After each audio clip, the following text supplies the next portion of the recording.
तो आज सबसे अहम सवाल यही है, देश और दुनिया उनको याद करती है जो समाज को बदलने का काम करते हैं।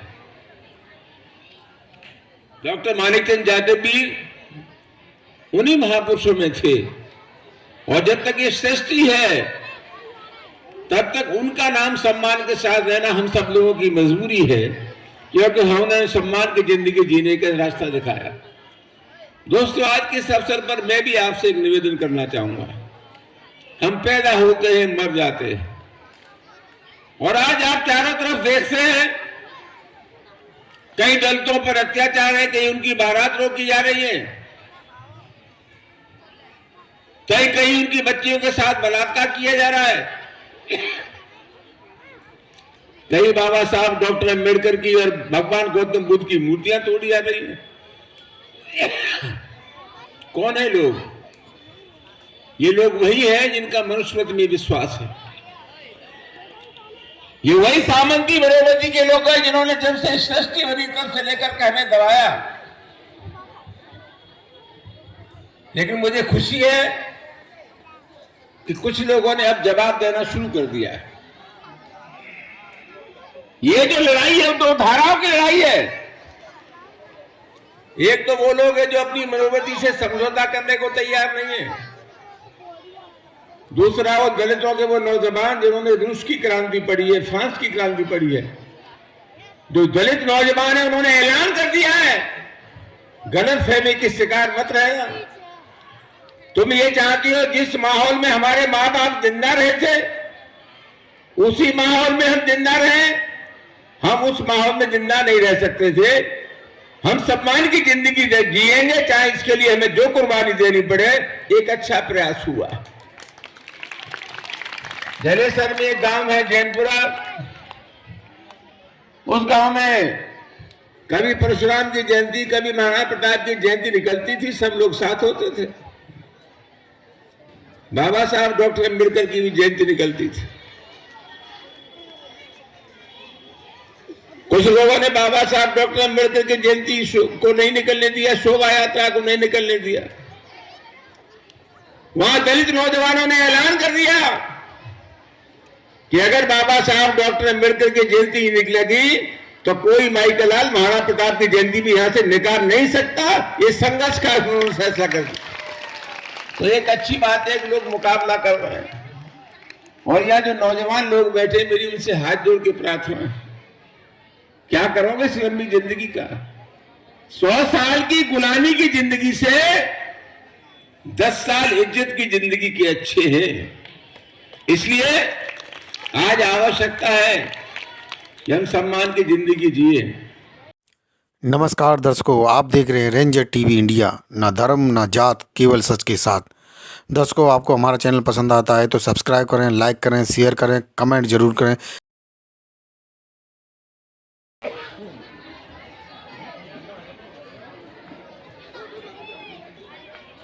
ऊपर आया आप लोग।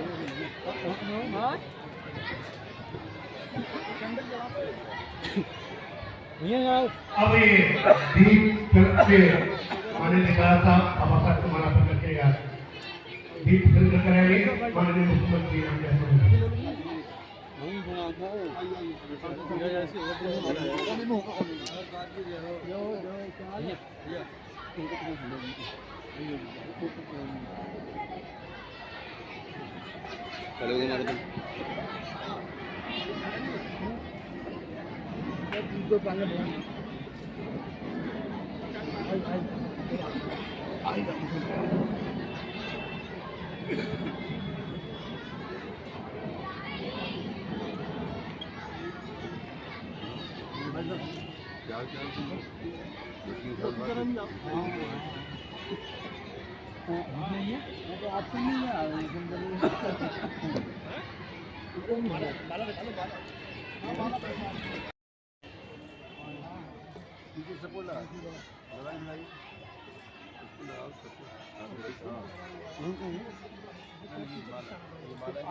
विद्यार्थी साहब जो बाबा क्यों बड़े लेके आए प्रकाश सर जी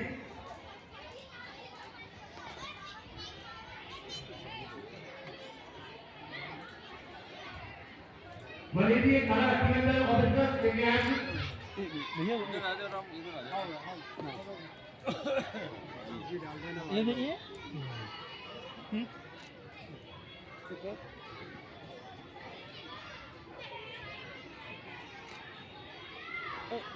ओके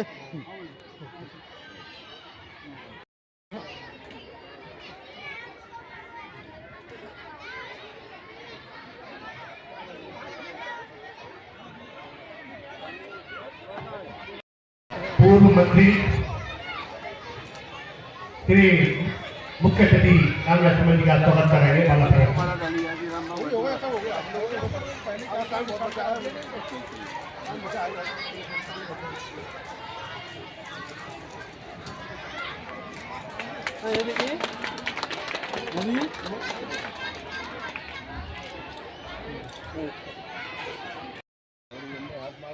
इधर इधर इधर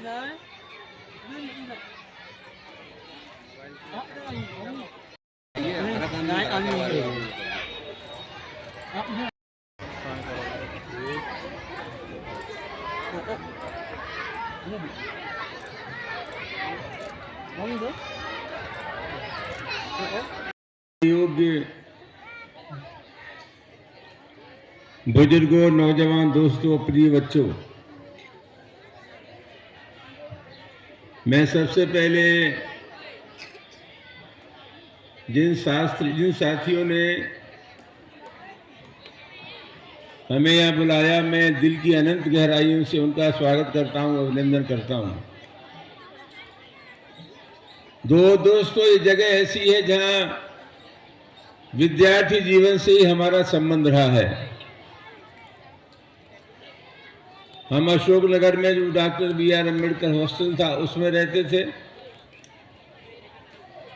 और उस समय तमाम नौजवान जो पढ़ते थे, बच्चे पढ़ते थे, उनका संबंध एम.सी. वीर हॉस्टल से था। मुझे बेहद खुशी है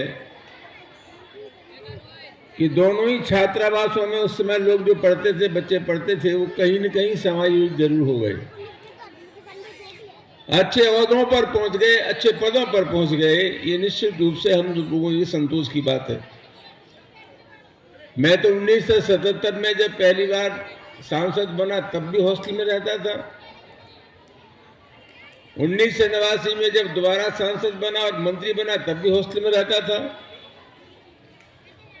तो ये वो जगह है जहां हमारा एक जज्बाती रिश्ता रहा है, भावात्मक रिश्ता रहा है। दोस्तों, आज हम डॉक्टर नारायण जाटव जी को याद कर रहे हैं। उनकी 128वीं जयंती आज है और जैसा कभी बताया गया कि 1956 में उनका इंतकाल हो गया था, निधन हो गया था। मैं अक्सर ये कहता हूं कि कौन आदमी कितने दिन जिंदा रहा, ये महत्वपूर्ण बात नहीं। महत्वपूर्ण बात है वो कैसे जिंदा रहा।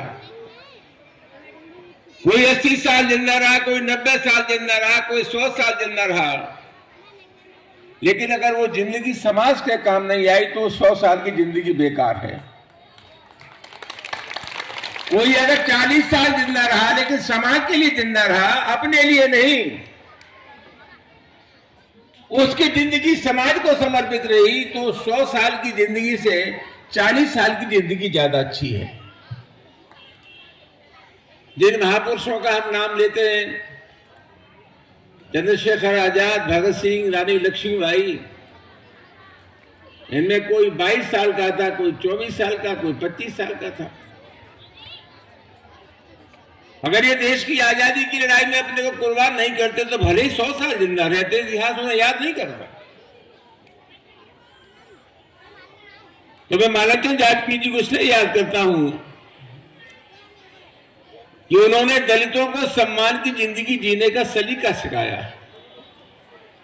एक सम्मानजनक शब्द हमें दिया। हम सब लोग जानते हैं कि 1952 में वो लोकसभा के सदस्य बन गए थे, सौभाग्यशाली थे। बाबा साहब तो 1952 में लोकसभा का चुनाव हार गए थे और एक बार नहीं हारे, 2-2 बार चुनाव हारे। और देश की संविधान सभा में बाबा साहब महाराष्ट्र से नहीं आए थे। देश की संविधान सभा में बाबा साहब बंगाल से चुनाव जीत करके आए थे। तो आज सबसे अहम सवाल यही है, देश और दुनिया उनको याद करती है जो समाज को बदलने का काम करते हैं। डॉक्टर मानिकचंद जाटव भी उन्हीं महापुरुषों में थे। और जब तक ये सृष्टि है तब तक उनका नाम सम्मान के साथ रहना हम सब लोगों की मजबूरी है, क्योंकि हमने सम्मान की जिंदगी जीने का रास्ता दिखाया। दोस्तों, आज के इस अवसर पर मैं भी आपसे एक निवेदन करना चाहूंगा। हम पैदा होते हैं, मर जाते हैं, और आज आप चारों तरफ देखते हैं कई दलितों पर अत्याचार है, कहीं उनकी बारात रोकी जा रही है, कहीं उनकी बच्चियों के साथ बलात्कार किया जा रहा है, कहीं बाबा साहब डॉक्टर अम्बेडकर की और भगवान गौतम बुद्ध की मूर्तियां तोड़ी जा रही हैं। कौन है लोग? ये लोग वही हैं जिनका मनुष्यत्व में विश्वास है। ये वही सामंती बड़ोवती के लोग हैं जिन्होंने जब से सृष्टि बनी तब से लेकर के हमें दबाया। लेकिन मुझे खुशी है कि कुछ लोगों ने अब जवाब देना शुरू कर दिया है। ये जो लड़ाई है वो 2 धाराओं की लड़ाई है। एक तो वो लोग हैं जो अपनी मनोवृत्ति से समझौता करने को तैयार नहीं है। दूसरा वो दलितों के वो नौजवान जिन्होंने रूस की क्रांति पढ़ी है, फ्रांस की क्रांति पढ़ी है। जो दलित नौजवान है उन्होंने ऐलान कर दिया है, गलतफहमी की शिकार मत रहेगा। तुम ये चाहती हो जिस माहौल में हमारे माँ बाप जिंदा रहे थे उसी माहौल में हम जिंदा रहे। हम उस माहौल में जिंदा नहीं रह सकते थे। हम सम्मान की जिंदगी जिएंगे, चाहे इसके लिए हमें जो कुर्बानी देनी पड़े। एक अच्छा प्रयास हुआ। जलेसर में एक गांव है जैनपुरा, उस गांव में कभी परशुराम की जयंती, कभी महाराणा प्रताप की जयंती निकलती थी, सब लोग साथ होते थे। बाबा साहब डॉक्टर अम्बेडकर की भी जयंती निकलती थी। कुछ लोगों ने बाबा साहब डॉक्टर अम्बेडकर की जयंती को नहीं निकलने दिया, शोभा यात्रा को नहीं निकलने दिया। वहां दलित नौजवानों ने ऐलान कर दिया कि अगर बाबा साहब डॉक्टर अम्बेडकर की जयंती निकलेगी तो कोई माइकलाल महाराणा प्रताप की जयंती भी यहां से निकाल नहीं सकता। ये संघर्ष का उन्होंने फैसला कर दिया। तो एक अच्छी बात है कि लोग मुकाबला कर रहे हैं। और यहाँ जो नौजवान लोग बैठे, मेरी उनसे हाथ जोड़ के प्रार्थना है, क्या करोगे इस लंबी जिंदगी का? 100 साल की गुलामी की जिंदगी से 10 साल इज्जत की जिंदगी के अच्छे हैं। इसलिए आज आवश्यकता है कि हम सम्मान की जिंदगी जिए। मैं फिर एक बार अपने उन साथी सहयोगियों को धन्यवाद देता हूं। और मैं तो समझ गया था जब मुझे न्योता देने गए थे कि ये कुछ और ही चक्कर में है, तो मैं समझ गया था। दोस्तों, मैं दामाऊ इधर आओ, मैं बहुत ईमानदारी से आपसे बात करना चाहता हूं। मेरा बेटा पिछली बार जलेसर से एमएलए था, उसे एमएलए का चुनाव लड़ना है। मैं एमपी हो गया तो हमारी सब सांसद निधि जलेसर में लग रही है, इस लालच से कि वहां लोगों की मदद हो जाएगी तो शायद कुछ वोट बढ़ जाए। लेकिन इसके बावजूद भी हम कोशिश करेंगे। प्रस्ताव बन गए हैं। मैं 2 ऐलान करना चाहता हूं। एक ऐलान तो मैं ये करना चाहता हूं कि 1 लाख रुपया तो मैं अपनी तरफ से दूंगा। कल ही मुझसे लेकर के चेक ले आना, 1 लाख रुपया अपनी तरफ से दूंगा और 5 लाख रुपए मैं दूंगा अपनी सांसद निधि से, जनवरी तक दूंगा। आप प्रस्ताव बनवा लेना। 5 लाख का जो कोई काम हो सकता हो, हमारा इंजीनियर आ जाएगा, आप उसे काम बता देना। वो काम आप बता देंगे तो 1 लाख रुपया व्यक्तिगत रूप से, 5 लाख रुपया अपनी सांसद निधि से दूंगा। बहुत बहुत धन्यवाद।